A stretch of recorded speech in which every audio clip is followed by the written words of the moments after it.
Welcome back everyone to a new video. This is Josh from MacDonald Bullion. I hope you're all doing well today. For today's video, I'm going to talk about the minimum amount of gold that you should own. I'm going to try and cover the topic. I figured it might be a good video to put out and put it towards you of how much gold you think that you should own and what's the minimum amount that you should have, or the minimum amount anyone should have just in general.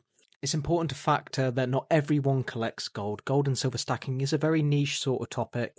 There's not a lot of stackers that I find here in the UK, especially the silver scene is huge in the US compared to the UK, but we have seen it grow. And I think it's an important video to create to cover the aspect of gold, seeming as it's recently hit an all-time high. And I've got a couple more pieces of gold to show you as well that's just been received by Tavex Bullion that I have purchased. I can keep these, and it's going to be the PAMP bar and the Argor bar as well, which I have in front of you. I did a review on both of those bars and I really liked them and I decided to buy them. I'm collecting 1 gram gold bars, I think, to stack 10 of these in the box by the end of the year and have 10 grams of gold. It's a little, I want to say it's a little bit of a challenge for me. I just want to try and get at least one. I was able to get 2 this month. I was going to get a half sovereign, but I figured I would just get 2 grams because I liked those bars and I wanted to get them, and I'll get the half sovereign another time. But without further ado, on with the video. How much gold should you own? Well, it's going to depend on your financial situation. One of the recommendations that you find a lot of the time is there will be people, especially people like Dave Ramsey, who recommend having $1,000, let's say £1,000 in an emergency fund. And the emergency fund is a bit of a buffer zone for, let's say, if your car breaks down or something happens where you need quick cash. For example, if you need to do a repair bill or something, you have that to go into, so you don't have to really worry about short little things like that. It's not going to cover big expenses, but it just gives you a little bit of a buffer zone. And that 1,000 that I would say is the minimum that you would look to perhaps do. So once you've got the emergency fund, then obviously you've got your living expenses and things that you have to consider as well. A lot of places will recommend 6-month living expenses, and then after that, consider, investing and purchasing gold, etc. But of course, not everyone has that amount of money. And what if you want the 6-month living expense to be in gold? What's the problem about that? Well, there's not really a big problem with that. The good thing about gold is, for example, sovereigns and half sovereigns are very liquid. Gold in particular is just very liquid. It's got a lower premium to silver. And let's say that you spend £1,000 on silver and £1,000 on gold, you will spend less on premium with gold. If you get 2 sovereigns for £435, I think they're selling now, then usually there's a buyback difference around about £14. Whereas silver, if you was to get £430 of silver, you're probably looking about £100, VAT premium on top of that as well if you was to sell in the short term. So the minimum amount is just going to change for absolutely everyone.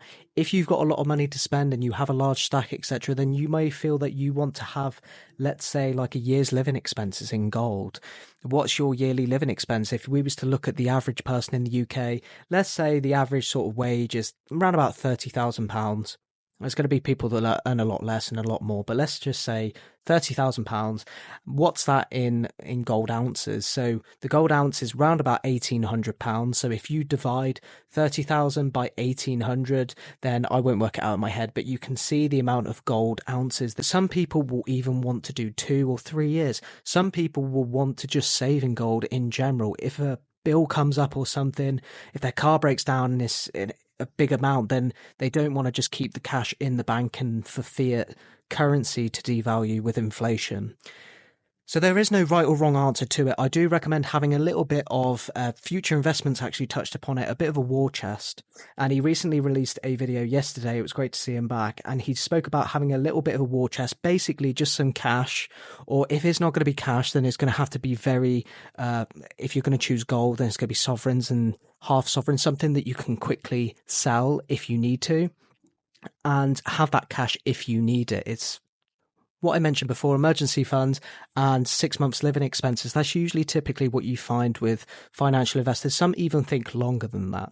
So I think it's important to factor that everyone's situations are going to be entirely different, whether you earn a lot of money or whether you don't really earn much at all. Maybe you can't even afford gold. Maybe you can't even afford silver. There are many people living paycheck to paycheck. And this is not to say that one shoe fits all across the whole board, because it's just not the case. In terms of my situation, I don't have the funds to buy Sovereign every month. I don't have the funds to buy an ounce of Britannia because it's just not viable for me. But what I can do is add a little bit of gold, and I recommend as well with gold and silver stacking, it's going to be a long-term option. And these 1 gram gold bars, I really strongly feel, in my personal opinion, these will reach £100 a gram one day. Whether we see that, soon, who knows? But if you look at the last 10 years, it has grown substantially, 140%. So if we was to see that type of data in the next 10 years, 140% on top of the spot price, it's a big sum. And I do think these 1 gram gold bars, they are a nice little collection to have. I want to get a variety of different gram gold bars for future videos. And also I like having different things. I don't want to get just 10 Tavex bars because I like having a range in my collection. I like having PAMP and Argor, Royal Mint. I want to get a different gram gold bars as well to showcase on the channel and show you that not everything has to be so expensive when it comes to gold. And well, in terms of gram gold bars, they are around about £70. You're looking 70, 80 dollars, let's say 80 US dollars converting for our friends across the pond. If you're able to pick up a gram a month or every 2 months or every 3 months, then you're building up your gold portfolio, and a lot of financial advisors, etc., will recommend having between 2 and 10%. Even 2 and 5% seems to be the norm, but some people think upwards to 10 or 20 if you understand gold and silver.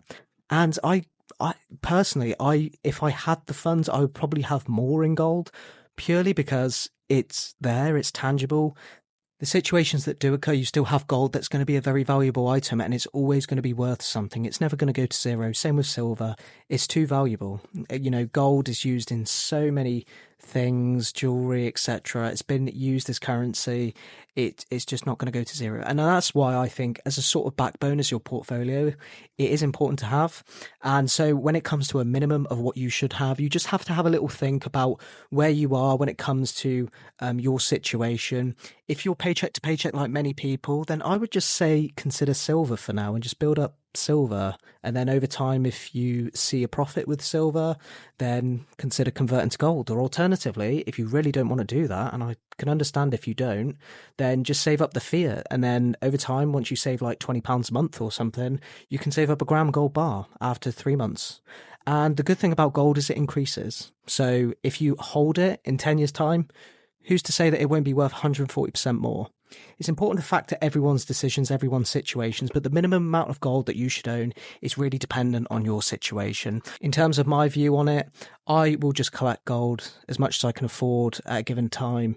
It will go up, in my view, but we'll see. I'd love to hear your thoughts and whether you agree or disagree. I'd love to hear your thoughts in the comments. And thank you very much for watching. Big shout out to our channel member, Average Stacker 82, and also Smart Bodies. Thank you very much for your ongoing support. And if you want to become a member, I'll leave a link in the description and the comments so you can go check that out. But there is no obligation whatsoever. But thank you all so much for watching. I'll see you in the next video.